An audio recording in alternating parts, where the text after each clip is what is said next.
the camera pretty much was a gateway into a better life, but I didn't know that my whole life. Like my family just like, hey, help us take a photo, help us capture this video.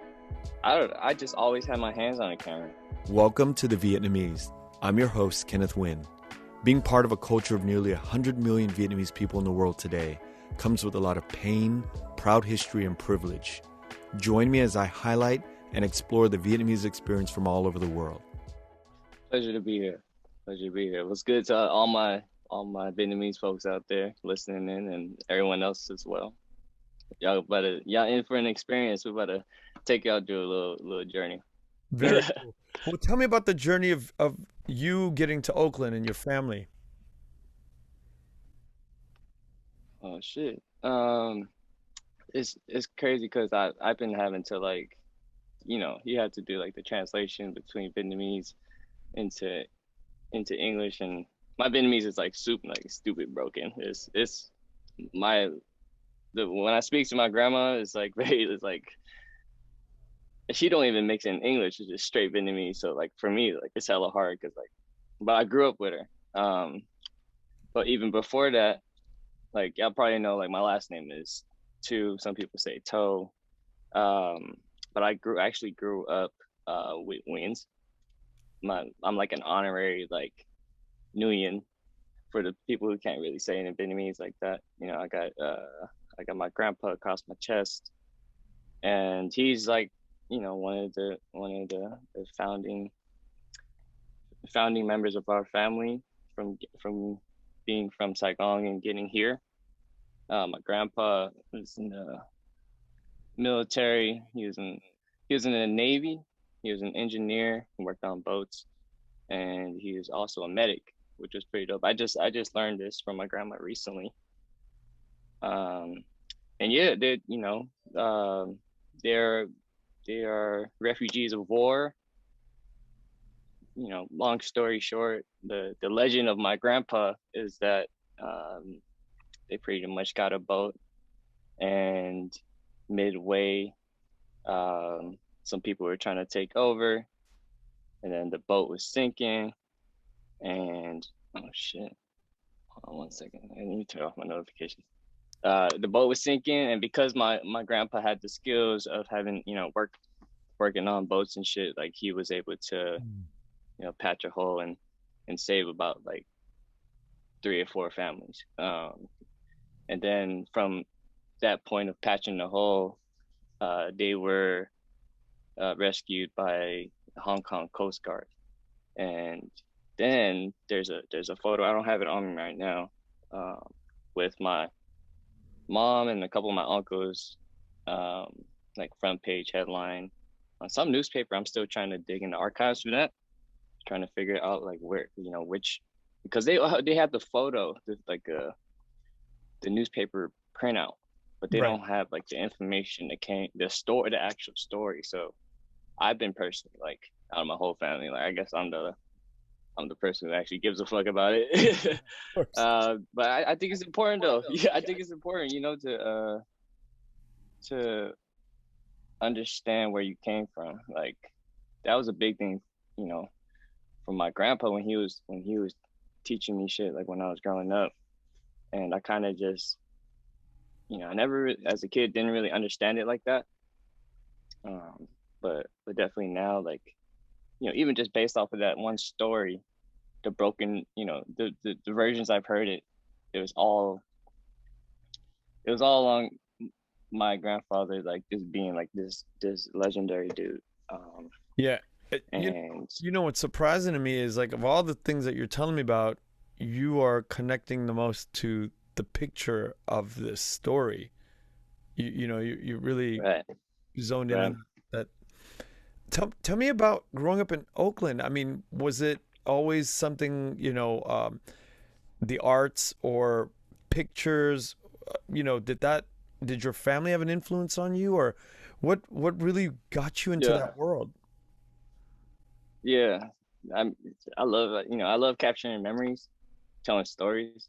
Big time storyteller for sure. My grandpa, super animated. Whenever he told me stories about like back in Vietnam, but like he'd be drunk as hell.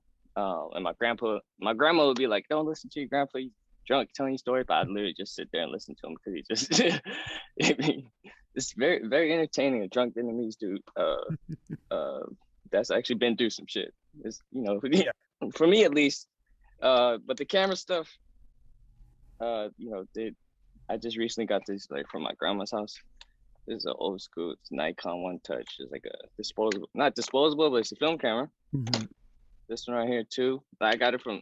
I was just literally like, just going through some of their stuff, and I found a video camera too, and I got some footage of my grandpa and my grandma like making this trip back to Vietnam, and like tending to like some of the orphanages there, because my grandma was an orphan herself.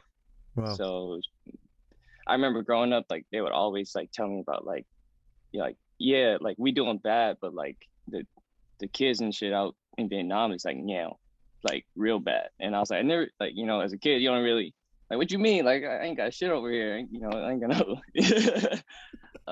but out there, it was bad. And it wasn't until my grandpa was like, "Hey, I'm gonna sit you down, let's watch this video together." So my grandpa literally bring a camera with him, and he would document like what they do.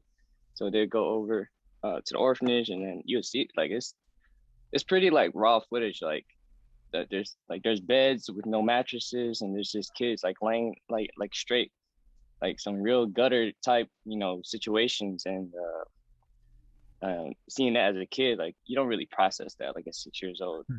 but you actually do. It actually it gives you a perspective without having to actually teach you a lesson.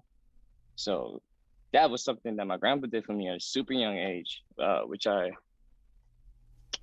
embody now as an adult, and I respect, and I'm grateful. I'm grateful for those experiences, because it definitely shaped Yeah. me into who I am today. What, Yeah. what was it like for you to grow up in Oakland as a Vietnamese kid?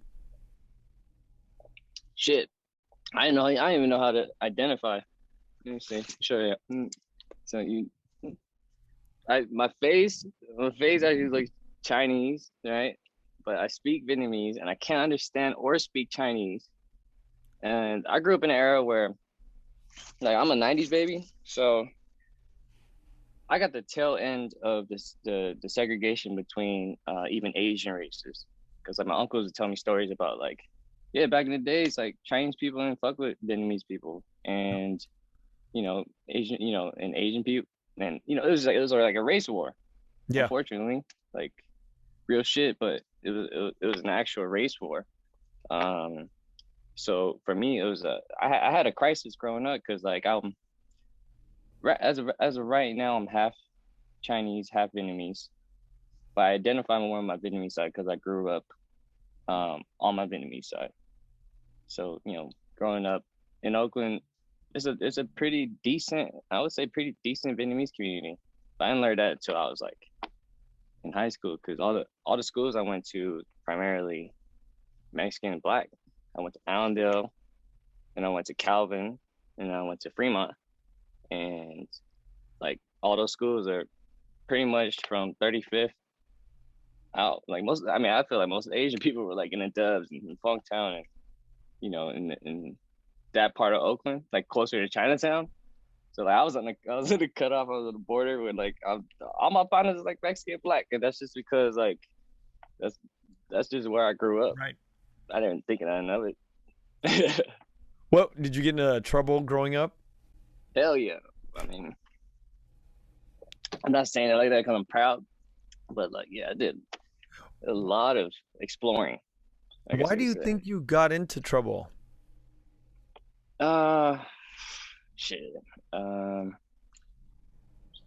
so I would say I was misguided. Uh, so like when after my parents separated, they left me in my grandma's house, and when being raised by my grandparents, anybody on here who could relate to being raised by like your grandparents, it's like it's either they're hella controlling, which it probably isn't. But for me at least, they just let me like run wild.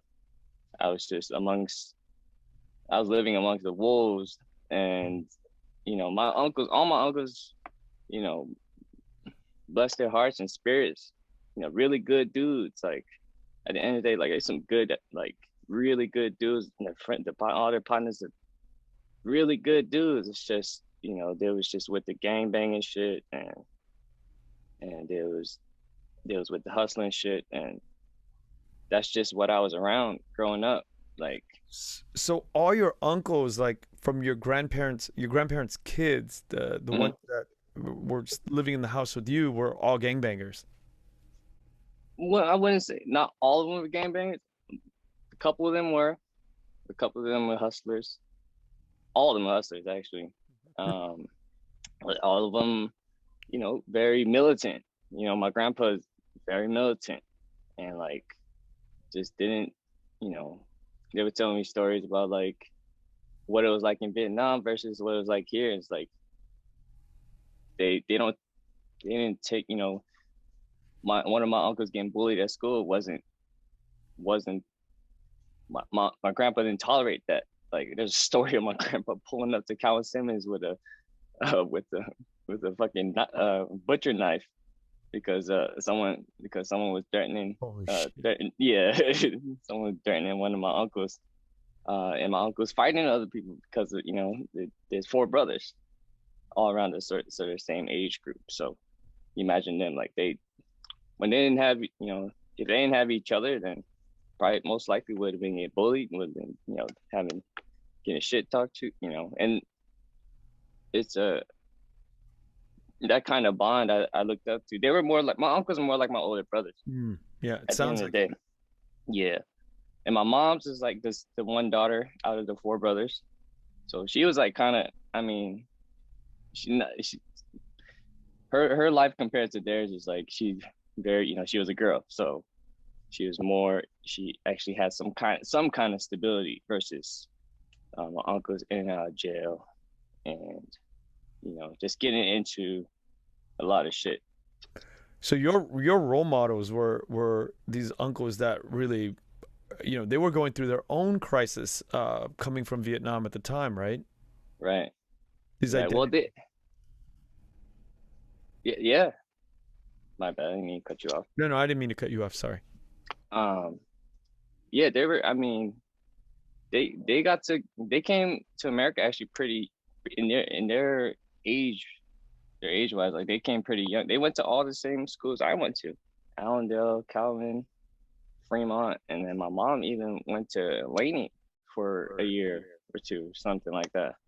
So like locally grown, I'm like my whole family is from East Oakland, and they they consider me second gen, but like I'm still first gen, like born Right. in California. So as you're going through all of this trouble, at what point? I mean, because I know that you picked up the camera pretty early on in your life, right? Not early, but early enough to where you started to form into a path forward with your career with it. Yeah, I was able to the camera pretty much gave me was a gateway into a better life, but I didn't know that my whole life. Like my family just like, hey, help us take a photo, help us capture this video, um, and there's I just always had my hands on a camera. Is the Polaroid, not so much these. I mean, I used all of these too, but the Polaroid ones, the one you just wind up, the Yeah. Kodaks and the Fujis, those ones, yeah, I was on those. Um, I never under really, and then like duping tapes, like I'm sure every Asian Hmm. family household could relate to this in some way. Like you get the Vietnamese movies, they'll go rent it, and then you dupe the movie that they give you, and then you could like rewatch. So I translated that skill into doing my own shit, like Pokemon. Like we'd have Pokemon, and then I'd run the record, and I started recording episodes, and I started archiving. I never even thought of connected that to like what I do now. I do that, archiving and saving footage and taking raw material and just turning it into something else. Like that's a Wow. that's an actual Yeah, that's a skill.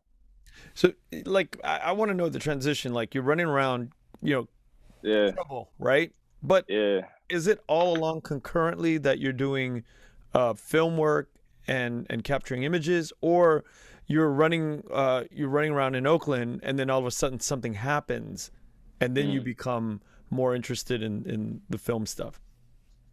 Well, the film stuff is, I mean, film stuff has been like in a life, sort of like a lifelong journey. But like the getting into shit, like in like my friend, I was a pretty good student. I was a pretty good student. Um, Pretty good, I guess. I was always interested in like sports, anything athletic wise, like playing basketball, football, baseball. I got to do that over the weekend actually, which was hell. I I'm always into like doing something athletic. So I don't know, it was when I when I got to high school, like I was getting into fights and shit. Like my whole life, pretty much, just watching my uncles. Like, I would see my uncles fight at the house all the time. Like there's some real life like. Can you imagine that like four just like four alpha ass Vietnamese dudes in and out of jail, hub and buff as fuck in a single 2 bedroom household, and then upstairs we kind of had a room too, but it was like they were very competitive. Now it just all around because they play sports too. So I grew up around that. And then I got mixed up was like I started kicking it um, with the wrong crew. But I used to say kicking it with the wrong crew, but really they were just as misguided as I was. I Right. wouldn't even say it's the some people would be like, oh man, you with the wrong crowd, wrong crowd. It's not the fact that it's the wrong crowd. It's just a crowd that hasn't it's misguided. It's like, it's like they probably had and I got to reconnect with some of my partners and I was like, damn, like you was going through some shit too, when you Mhm. was a kid. Like your family was gang banging too, and I was like, oh shit, that's probably why we clicked, but that's probably why we understood each other. But on the hoop court, that's just like that was like where I made most of my friends. And I know I'm speaking in fragments, but I'm getting to this point where after freshman year, pretty much I dropped out of high school, and I was you know, running around with my partners and just like causing chaos in the town, like just into some really like sticky shit, and it got to the point where like I got put in, I was put in handcuffs multiple times, ran from the police multiple high speeded multiple times. um but for some reason I got really lucky because the partners, like the ones I was running with, like they ended up going to juvenile hall, getting put on house arrest, like and I lucked out. Like every time like I got picked up or I got sent back to the house, and I I got really lucky. And Why do you think you got lucky? shit, I can't even tell you. I can't. I just it's just out of chance, and it's crazy because like I don't know. I was talking to my uncle the other day, and he was like, man, if you would have got we were talking about expectations, like what they thought of me, like just growing up in that house. And then he was like, man, if you would have just got it, if you would have just got a job at Best Buy or something, like I would have been happy with you in Been your life. proud of you. Stupid proud. And I'm like, damn, like that was that was what was set for me. Just a lot of them was like, don't go down our route. Don't do what we did. And it's true. Like that, they would always say it. And like I would work out with them and do whatever they did, and like just I guess like whenever they got into some shit, like they made sure like I stayed like out the way. They just made sure that, I mean, that's a part of my luck as well. I had family members who've gone through it, who've gone through the gang banging shit, gone through the hustling shit, and like these are some of my mistakes. Let me pass this on you so you don't do that. Yeah. It's crazy when I had first, months ago, had heard about your story and the IG pictures and the images that you capture. From Yeah. that point to this very second, I, I would have had no idea, because the images that you represent, or Yeah. that you capture, Yeah. is so removed from that Yeah. world. I would have never guessed that that's part of your. And then I had a conversation with Chef Two, and Chef Two was like, I don't know if he's gonna bring this stuff up, all this Yeah. stuff. Because he kind of knows, your background. You guys are from Oakland, Right. and he said, and I was like, no, that can't be true. Yeah. It's not Andy. Like, I'm thinking, Yeah. because I just don't know. I haven't heard the story, and Yeah. now hearing it, and but like, I mean, correct me if I'm wrong. Tim Cook, the CEO of Apple, was like, Yeah. it's like, Yeah. so in my research about you, I'm like, oh, there's Tim Cook. He's like doing all this Apple stuff. There's like all this brand aware. And it's just like, now sitting here in the last 10, 15 minutes talking to you about your life in Oakland, it's like, Yeah. Best Buy, you would have been the shit. If it's like crazy. I know. Yeah. Yeah. It's on the exterior, I guess, if you know me, then you know me. Like like coming back, I'm in California right now. It's been nice. And shout out to Two, by the way. Shout out. That's Yeah, we used to hoop together. So he's someone I met through hooping. So like, it's just that hoop connect in the town. All the Asians who could actually hoop. Like, it was very competitive, but it was good. Good energy too, right. which is yeah. Some of my closest friends I made from like sports. But yeah, I mean, when we first hop on the call, I'm like, I'm in a good mood. I'm smiling. I'm happy to be here. You feel me? Like, life back then versus now is like, I'm stupid grateful, and it's just like, um, yeah. Tim Cook shit happened, and that was after I dropped My Life Oakland. So that was an iMac project, and that was like my intro into the world, pretty much just letting people know, like, that story I was telling you, when I was fucking up like freshman year, but I eventually re-enrolled myself. So when I re-enrolled myself, I went into a couple different academies within Fremont High. So like, I started with architecture, and then I dropped out, and then I went to Mandela, and then I switched to media. But once I got to Media Academy, that's when like the creative, like, I didn't even know I was capable of creating films like into this caliber. Like, I've always like created videos like on Windows Movie Maker. I started with Windows Movie Maker, but then I got introduced to Final Cut, and then this drama class, his name is Michael Jackson. Like, it would be Michael Jackson. Mr. Jackson's class. He did history, but he also did the drama class. And the point of the class is like, by the end of the week, like, you guys would have produced a film. As a neighbor does. No worries.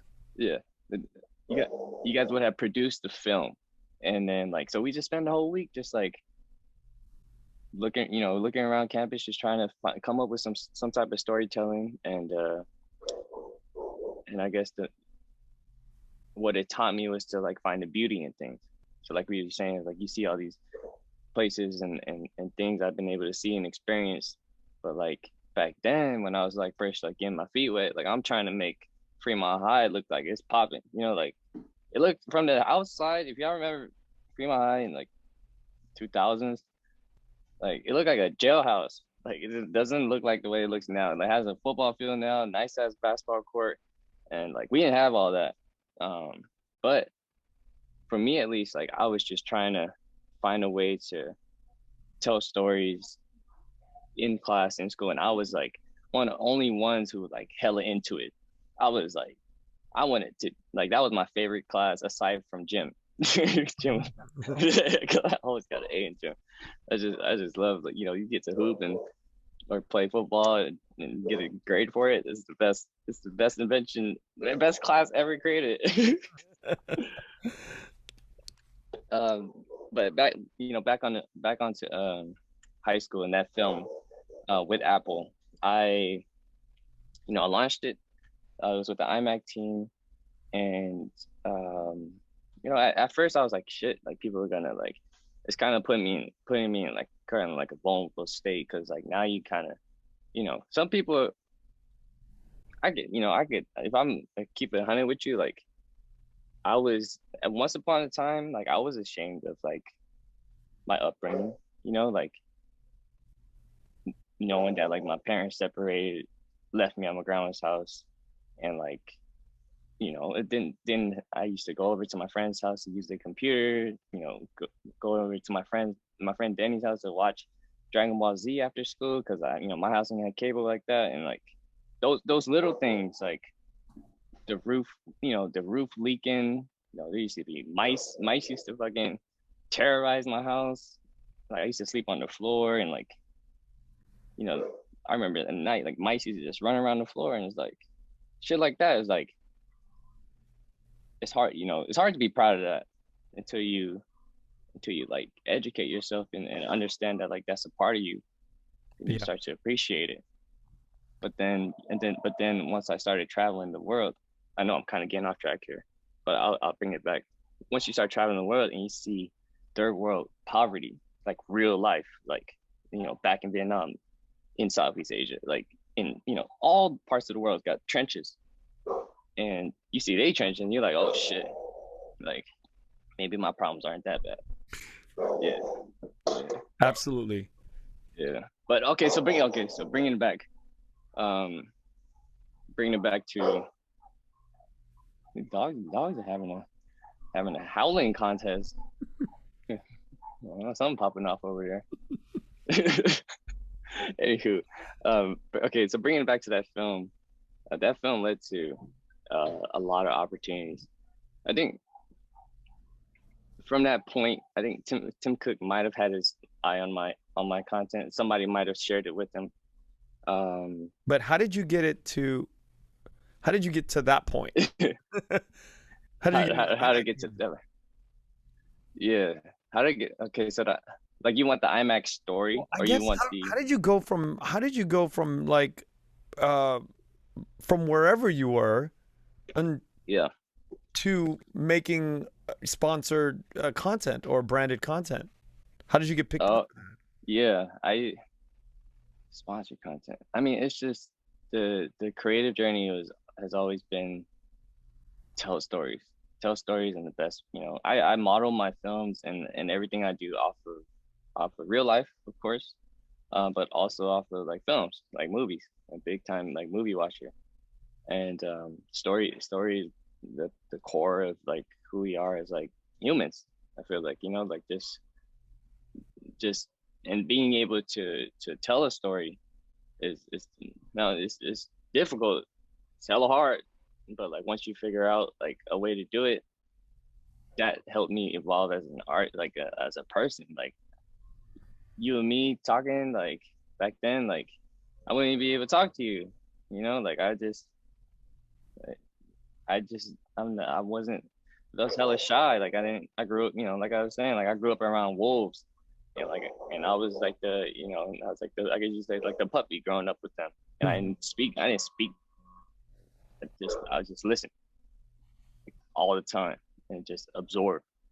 And what I learned through this like creative journey is like I speak through my work, speak through my films, I speak through, I speak through my creative, and I speak through my experiences. Um, so that's helped me as a filmmaker, as a creative, as a just trying to navigate it from like dude from the hood that grew up in the 30s to college student. It was during that time it was a big transition because you know I'm I'm a freshman at East Bay, Cal State East Bay, um, and I'm still low key like like I'm still like with the street shit. Wow. So it was still a Part of you. part of me. Yeah, Mhm.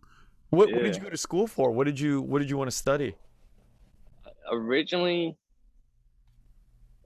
so like I didn't even reply to any UCs because my 9 to 12 grades were ass because I dropped out freshman year. But my 10 to 12 was pretty solid.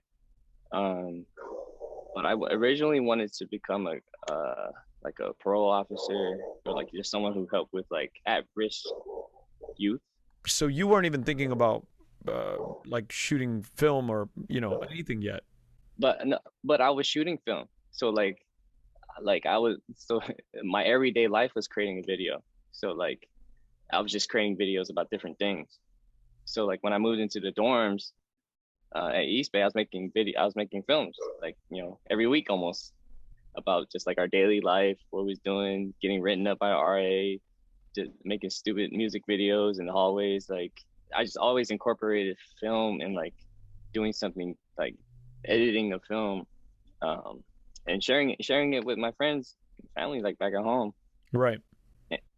And it was just a no. I remember in high school, like nobody wanted to do editing. Everybody was like, "Yeah, I could. I want to direct or I want to produce. I want to be on camera." But nobody wants to edit.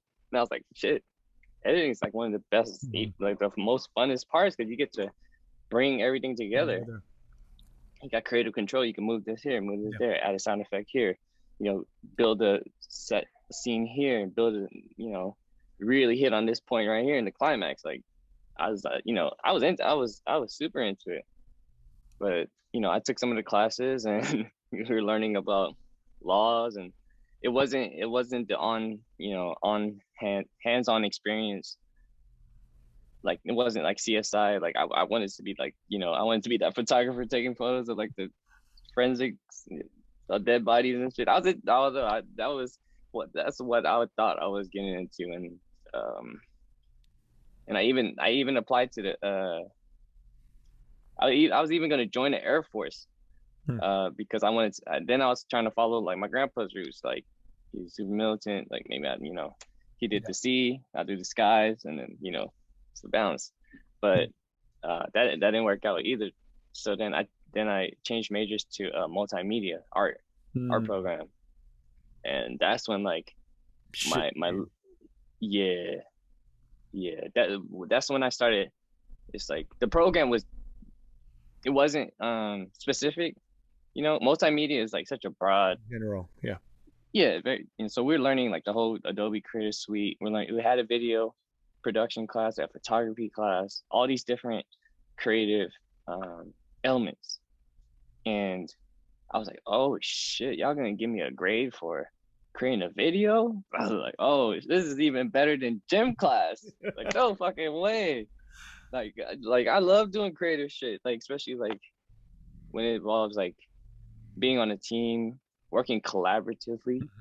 Like that shit is dope. Like I just this having synergy and knowing like trying to fix problems but together. Like I'm into that.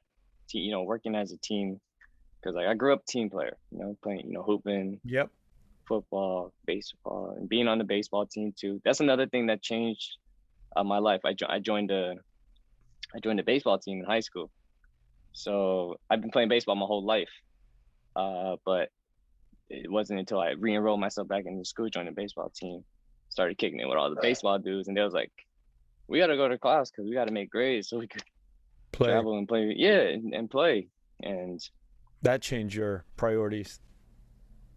It was like a blessing in disguise, because like I love sports so much to the point where like getting educated wasn't like a priority. It wasn't like a I didn't grow up in a household where like they cared. Like, yeah, they would say like, hey, go to school, but like what you mean go to school?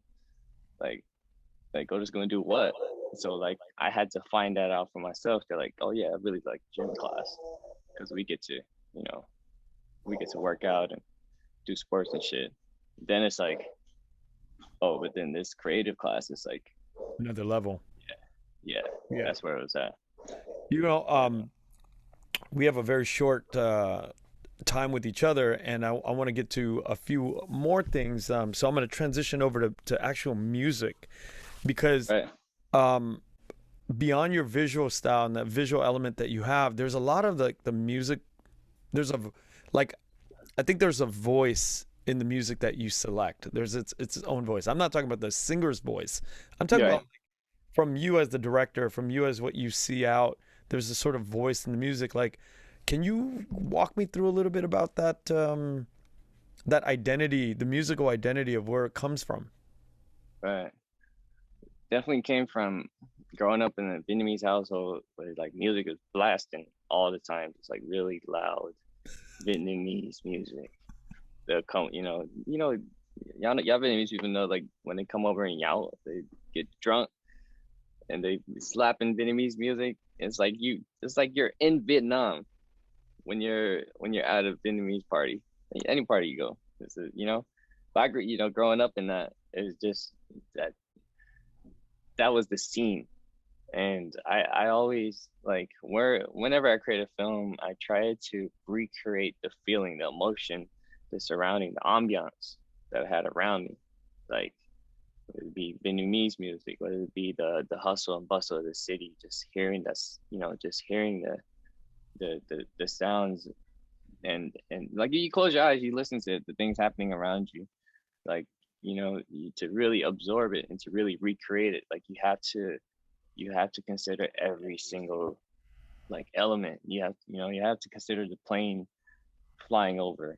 That's a part of it. The dog barking. That's a part of it. Like it's especially with my job and what I do, especially creating films. It's like I want you to be able to sit down and watch this, put some headphones on if you're at the house, and fully experience this. Let me fully paint you, not just paint you a picture. Let me, let me give you the sounds Full that come with experience. it. Yeah. Exactly, exactly. So I'm big like the very very intricate small details, very very and very very particular. It's not really often that I go too far off the rails, but I do get super creative with it sometimes. But I've always enjoyed music, hip hop. I've always I listen to Vietnamese music too, Chinese music. I don't even understand the lyrics. Korean music I listen to. Every country I go to, I would try to speak the language. I'm about like I'm I'm an open book. Like I'm trying to absorb. I'm trying and especially like when I go to a country for my first time, there I be having the task of like we want you to create a film here because the people who are from here probably wouldn't be able to see it the same way as you did. So like just recently I went to Qatar out in the Middle East. It's like for those of y'all who don't know Qatar, I try to explain Qatar to my grandma. And like I'm like, it's next to Dubai. um, but Dubai wouldn't like being in the same conversation as Qatar because they're kind of competitive. But anywho, we have Vietnamese people on here, so yeah, I was in Qatar in the Middle East, and my job was to create a film that that shows off the country. You know, what do they do? What their culture like? What does their culture look like? What does it sound like? What does it look like? And let's try to tell a story and get some people to come over here and experience it. And that's my job. So I got to put together a team, put together some talent, get some get location, get some scenes, and try to tell a story through film. Yeah. What is your latest project that you've been promoting that you're about to promote right now? My latest project is My Life Oakland 3. So when I was explaining earlier with the IMAX story, that's My Life Oakland 1. It's like my creative introduction into the world. And My Life Oakland 2, y'all can look that up on YouTube too. That's about my friends and my partners I grew up with. Like, what is their story? Because I'm really big on. I consider myself like a director of shadows. Like what I've learned throughout these years of like traveling the world and creating films is that I get the opportunity to speak for the unspoken. Even my own personal story per se, like no news media outlet has ever hit me and was like, hey, like we want to tell your story on a we have a big platform. That's never come across. I didn't even think about it until somebody mentioned it to me. I was like, I'm gonna just tell the story then. It, Tell it exactly like how it happened, what it looked like. And My Life Oakland 3 is the third rendition of my life. And this is the early stages. So I casted my little cousin to play me. Uh, he's the age of 6. And this is really where my life started. And for some reason, like I remember a lot of the shit that happened. Whether it be I wrote it down, whether it'd be like a something I'd hear something that trigger a memory. And there was you'll see, when you watch the film, you would have experienced what I had to go through, like as a kid, and everything that we've been talking about. Not to when I got to middle school, high school, but this I'm talking about like early years of Andy too, growing up in East Oakland. And How can we take a look at it? it's as of right now, I'm doing a film premiere in San Francisco over at CGV Theaters. It's the old AMC on 1000 Van Ness, but they did a what do you call it? They did a redesign. It's a whole new theater now. CGV is like a Korean owned. Yeah, renovation. There you go. That's what I was looking for. And it's I reached out to Grand Lake and in Oakland. On the have you've been out here to Bay before, right? I have. I'm sure. Yeah. So Grand Lake is like one of the, aside from like Grand Lake and Jack London, like those are like two like Oakland, like like very iconic to Oakland. And I reached out. I tried to reach out and didn't get word back. So I had went forward to just doing the event in San Francisco. I would have wanted to do it in Oakland. A lot of people have been asking, and it just didn't work out this time. But maybe I have plans for the future, like doing features. So don't worry, like it's on the way. Like it's a show on the way. It's just this event is on. It reminds me. I used to have a pit bull growing up. It reminds me of like my pit in the back. But how long is the film? the film is so it's a short film length, so 25 minutes. But the event itself, if you purchase a ticket, is an hour-long event. So the Qatar film I was telling you guys about, unreleased, I'll be premiering that. I'll be premiering My Life Oakland 3 as well. And at the end, there's a behind-the-scenes video, which is pretty entertaining. And then it transitions into like Q&A, where people could ask questions about the production process, anything that they want to ask after watching the film. So it's on the 25th of September, so next month is coming up soon. And I sold out a show. The 5 o'clock show sold out, but I do have 2 o'clock and the 7 o'clock shows. The 2 o'clock show is like halfway sold out, and the 7 o'clock show, that's going to be the one like that primarily my friends and family are going to be at. So if y'all come to the 7 o'clock show, you'll see. Yeah. But shout out to everybody who sold out the 5 o'clock show. That's crazy. I never sold out a show before, so this whole experience has been hella fun. Been able to reconnect. Yeah. Well, Andy, I really appreciate your time, and I hope this is one of many that we can sit down and chill together. There, I prefer to have a longer conversation. So yeah, I know. The next time, the next time, the next time you have a big project, we'll get into the details of like the questions that came up today in my mind. We'll come up with it. I think for today, this was wonderful, and it was very appropriate, and I appreciate your time, and I've learned a lot about your life, and it's so different from what you actually see on Instagram or on social media. Very different. On YouTube. YouTube is the main one. If you're gonna check out anything, check out my YouTube channel. That's where I put that's my bread and butter. Like that's where I put my most like my most effort into. Okay, what's the name of that channel? It's just if you look at my name, it'll pop up. But it's Andy2 Productions. Okay. But you guys will see it. But likewise, Ken. I mean, I appreciate you. Putting it on for the Vietnamese folks. Back in Yik Nam. I'm sure like from North and South, it don't matter where you're from. Nope. We're here. And it don't matter if you're from here, Germany, or Vietnam, or Australia, or East Coast, West Coast. If you're Vietnamese, then I want to hear about it. And it doesn't matter if you're famous, not famous. If you're doing something interesting, I want to know about it. I want to talk about it. I want to get down and figure out where you came from and how you formed into who you became to produce the work that you produced. Yeah, I fuck with that energy. Yeah, that's what's up, Ken. Thank you, Andy. Yeah. I appreciate it once again, and you have a wonderful time up there, and enjoy California. I think you're just visiting, right? Yeah, I'm going back to New York next week. So cool. Yeah, it's been nice. The weather's hella nice out here. Lucky ass motherfuckers. So, excuse my language, by the way. I've been cussing all up in this. You don't need to apologize. It's an open forum. We could say we talk however we want. Yeah. Before I let you go, so short films for now, y'all.